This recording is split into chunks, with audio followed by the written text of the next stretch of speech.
¿Te dan pánico los volcanes y tiemblas con los terremotos sin realmente saber por qué pasan?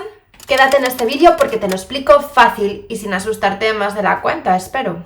Todo esto de los volcanes, montañas, terremotos, continentes que se mueven, tienen todos una única y global explicación, que es la teoría de la tectónica de placas. Esta teoría, que también se le llama teoría global, explica prácticamente todos los movimientos que ocurren en la superficie de la Tierra. ¿Y en qué consiste exactamente? Por si no has visto mi vídeo anterior, que lo dejo por ahí, la litosfera es la capa exterior de la Tierra, que incluye la corteza y unos kilómetros de manto superior, y es dura y quebradiza. Como el interior de la Tierra está muy caliente, este calor asciende por corrientes de convección hasta la superficie de la Tierra y rompe la litosfera en placas, en fragmentitos. Es como si la superficie de la Tierra fuese la cáscara de un huevo agrietada, más o menos. Y las placas en las que se divide esta litosfera pueden ser oceánicas, si solo tienen océano encima, como la pacífica de Nazca, de Cocos, filipina, caribeña, o pueden ser mixtas, que tengan parte continental y parte oceánica, como la norteamericana, la sudamericana, la euroasiática, la africana, la indo-australiana y la antártica. Y por si te lo preguntabas, no existen placas que solo tengan continente. Hay algunas que casi, pero no, menos que estudiar. Además, estas placas no están quietas, se mueven horizontalmente deslizándose por una capa que está justo debajo y que es plástica, que se llama astenosfera, están como flotando. Y en los bordes de placa, donde termina una y empieza otra, es donde ocurren las cositas, cuando se separan, se juntan o se mueven una con respecto a la otra. Y vamos a ver qué cositas ocurren. Bueno, pues cuando dos placas tectónicas se separan tenemos lo que se llama un borde divergente, que básicamente pues una placa tira para un lado, la otra para otro, como si se hubiesen enfadado.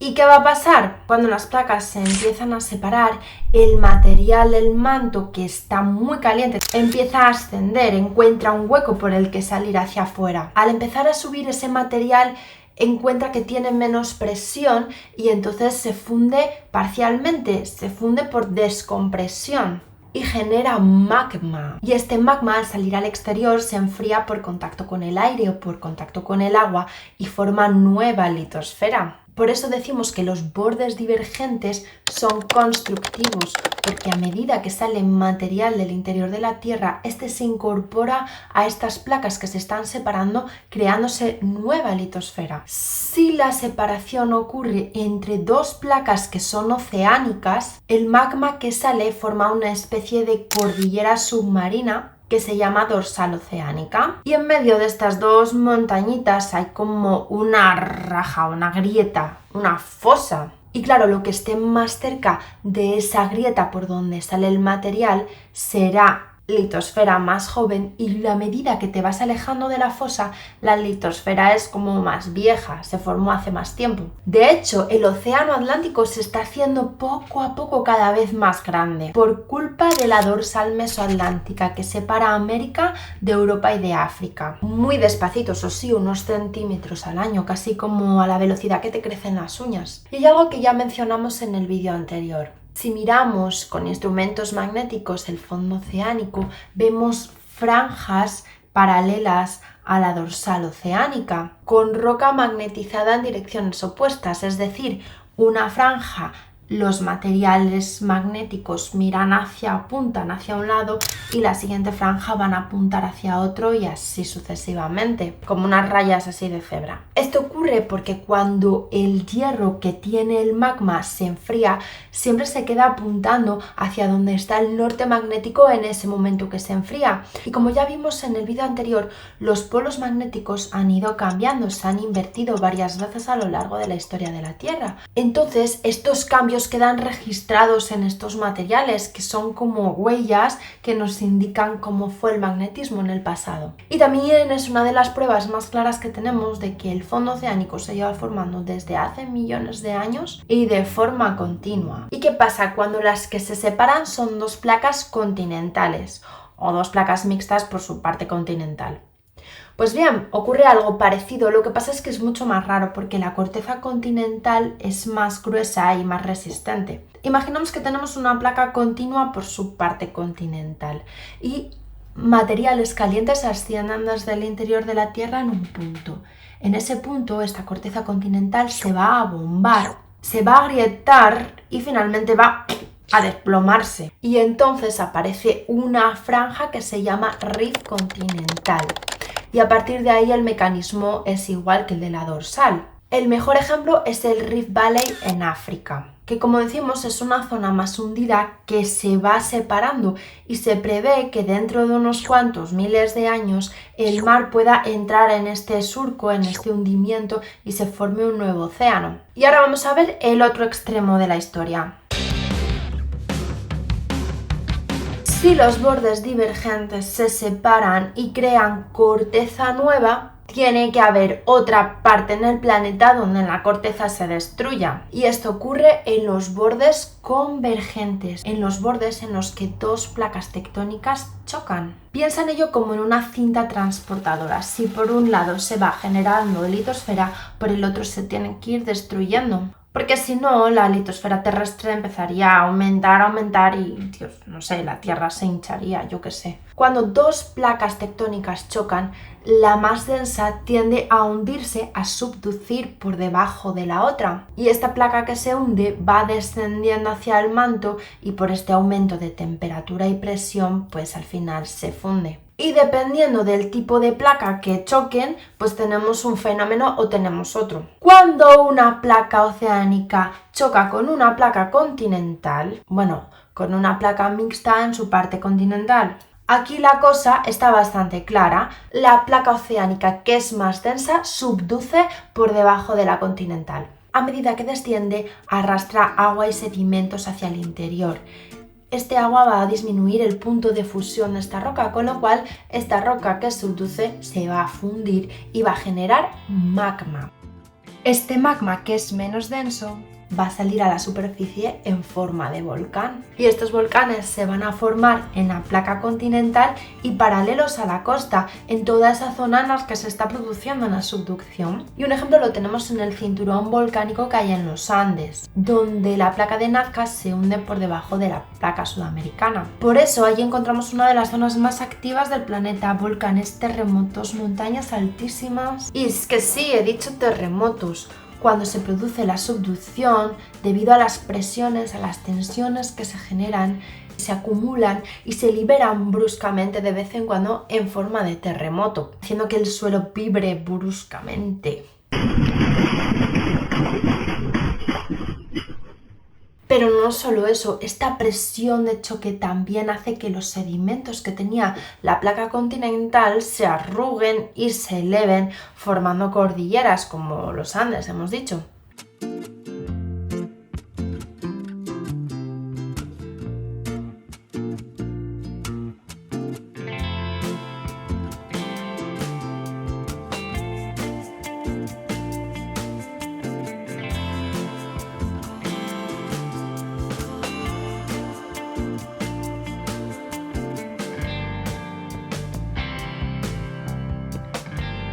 Vamos, que pasa de todo. Y ahora vamos a ver cuando dos placas tectónicas oceánicas chocan entre sí. Pues bien, si dos placas oceánicas convergen, ocurre lo mismo, la historia se repite, pero esta vez debajo del agua. La placa más vieja y más densa va a subducir por debajo de la otra. Al hacerlo, una vez más, los materiales se calientan, se funden y ascienden, pero esta vez se forman volcanes submarinos que, si llegan a crecer mucho, pueden salir a la superficie y crear lo que se llama un arco de islas. Así tenemos las Islas Filipinas, las Marianas y un montón de ejemplos. Y para todos aquellos que sois fanáticos de Japón y os estáis preguntando por esta isla, pues el caso de Japón es algo diferente y más complicado. En Japón, la placa pacífica se está hundiendo por debajo de un fragmento de la placa continental euroasiática. Hay una subducción, pero es oceánica continental. ¿Qué ocurre? Que con toda esta subducción la placa continental termina por deformarse y estirarse y acaba sumergida por debajo del agua, es decir, el continente está debajo del agua. Entonces la placa oceánica que subduce, hemos dicho que se va a calentar, se va a generar magma y si encuentra grietas va a salir a la superficie por la placa continental.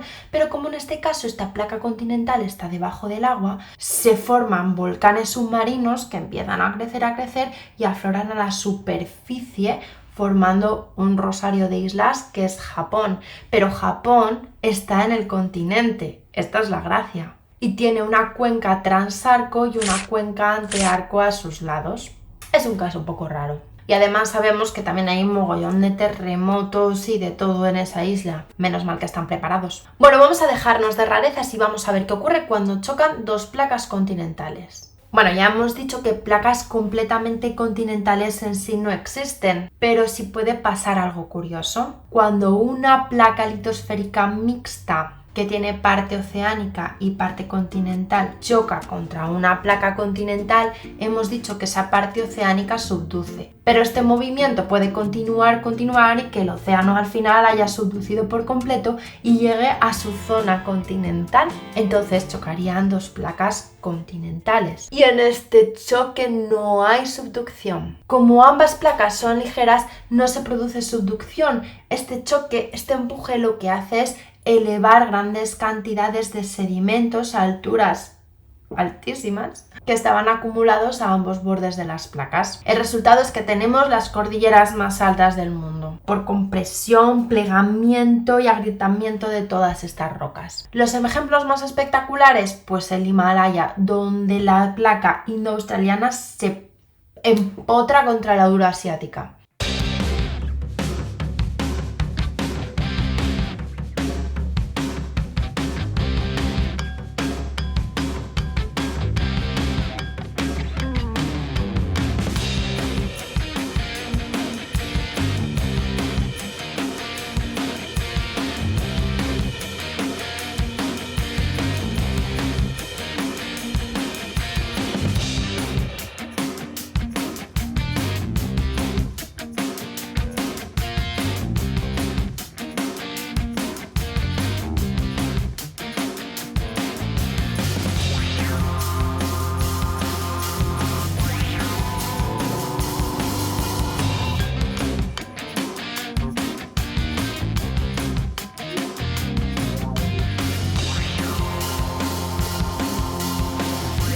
Y también ocurrió en los Pirineos entre la placa ibérica y la euroasiática. Y claro, por supuesto, todo este choque colosal produce muchísimos terremotos. De hecho, hubo un terremoto en Nepal en 2015 de 7,8 en la escala Richter que desgraciadamente acabó con la vida de casi 9.000 personas. Y llegamos a otro tipo de borde, a los bordes transformantes o conservativos. ¿Por qué? Porque no se crea ni se destruye corteza. Aquí las placas ni chocan ni se separan, simplemente se deslizan una sobre la otra. Por eso se dice que ni se crea ni se destruye corteza. Esto puede ocurrir entre dos placas tectónicas y el ejemplo más famoso es la falla de San Andrés en California, que marca el límite entre la placa pacífica y la norteamericana. Allí una se mueve hacia el noreste y la otra hacia el sureste. Y aunque el movimiento es tan solo de unos centímetros al año, la tensión que se puede acumular es muy brutal. De hecho, los científicos ya están advirtiendo desde hace tiempo que en la falla de San Andrés podría ocurrir un grandísimo terremoto en el futuro porque lleva mucho tiempo acumulándose mucha energía en esa falla. Pero los bordes transformantes sobre todo son muy comunes en las dorsales oceánicas, donde cortan las dorsales de forma perpendicular y crean un desplazamiento lateral. Esto ocurre porque la velocidad de creación de la corteza oceánica no es uniforme en toda la dorsal, lo que provoca estas fracturas o fallas transformantes. Para terminar vamos a ver algo que no está relacionado directamente con las placas tectónicas y los bordes de placa, pero que sí que explica parte de los volcanes que existen en la Tierra, que son los puntos calientes o las plumas térmicas. Esto ocurre cuando dentro de la Tierra, en la capa D', así con dos ocurre una anomalía térmica, un punto donde hay una grandísima fusión y este material asciende hacia la superficie. Y a medida que va subiendo, este material se va fusionando y generando magmas. Cuando este material llega a la litosfera, puede fracturar la corteza y producir un volcán. Pero lo más interesante es que el punto caliente, este ascenso de material, queda fijo, pero sin embargo, como las placas tectónicas se van moviendo, lo que vamos a ver es que se van formando como una línea, un rosario de islas. Placa tectónica, sube el material, se forma una isla, la placa se mueve, sube material, forma otra isla, la placa se mueve, sube material, forma otra isla y así sucesivamente. Y claro, las islas que están más alejadas del punto caliente son islas mucho más viejas, más erosionadas y que ya no tienen actividad volcánica. Y claro, la isla que está justo encima del punto caliente sí que va a tener actividad volcánica. El ejemplo más clásico es Hawái. El punto caliente está justo debajo de la isla de Hawái, la Big Island, que es la más joven y la única con volcanes activos, como el Kilauea y el Mauna Loa. Tengo el hawaiano oxidado.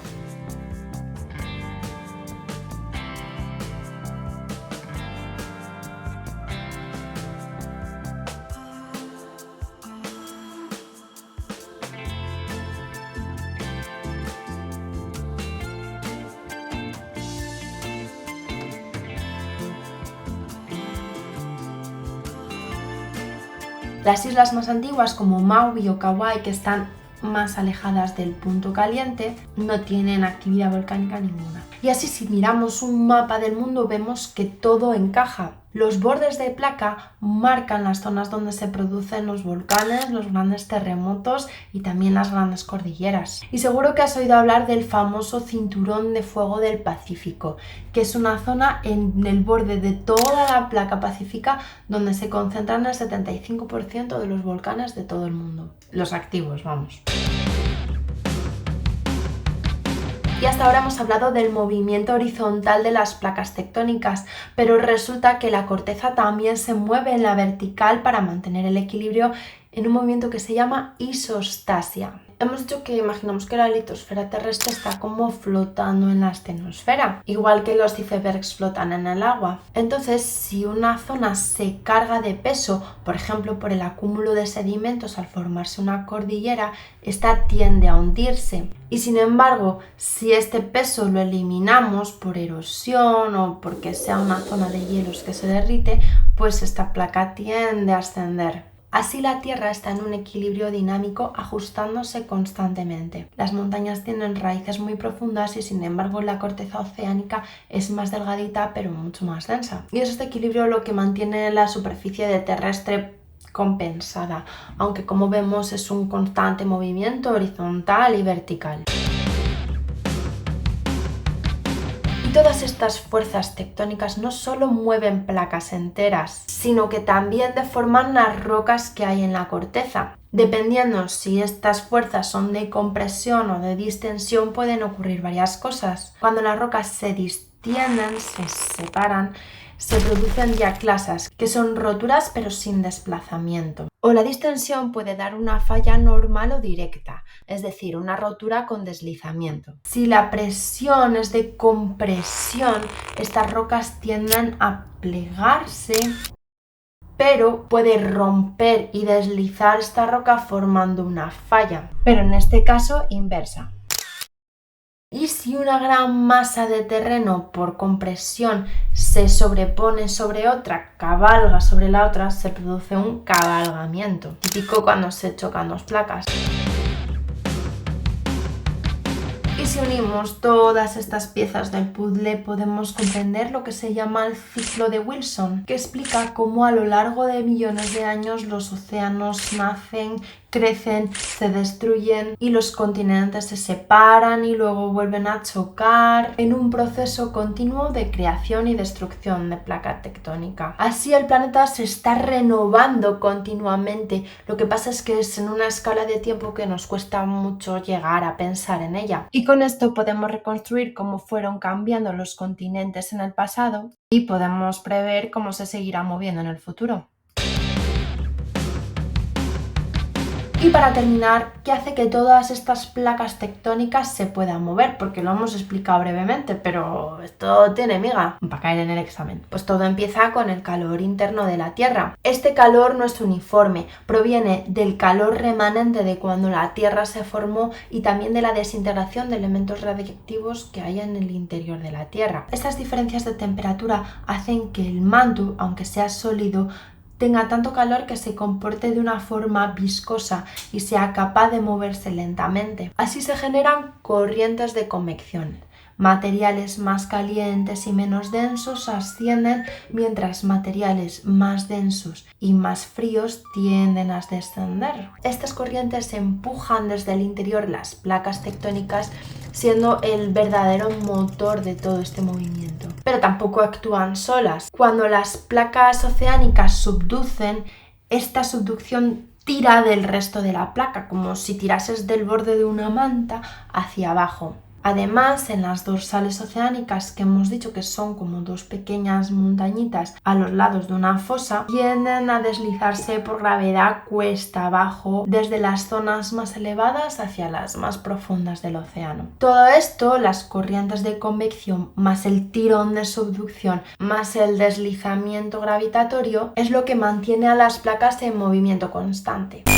Y ya que estamos hablando del interior de la Tierra, ¿sabías que los diamantes se forman ahí abajo? Los diamantes se forman en la base del manto litosférico, bajo los continentes más antiguos y más estables, lo que se llaman los cratones, a unos 150 o 200 kilómetros de profundidad. Allí la presión es tan fuerte que los átomos de carbono se ordenan de forma muy compacta y muy perfecta, formando este material, los diamantes, que es el material más duro que existe. Con el tiempo, algunas erupciones volcánicas muy violentas y muy antiguas sacaron estos diamantes desde el interior de la Tierra hacia la superficie en lo que se llaman las chimeneas de kimberlita. Y estas chimeneas es lo que hoy en día se explota para sacar los diamantes en Sudáfrica, en Siberia, en Canadá. Y su valor proviene pues obviamente de lo raro que son muy brillantes, son muy duros, son excepcionales, pero además nos cuentan un poco de cómo es el interior de la Tierra, porque no deja de ser un fragmento de manto que se formó hace millones de años cuando la Tierra estaba mucho más activa. Y los geólogos piensan que todavía hay zonas de diamantes sin descubrir,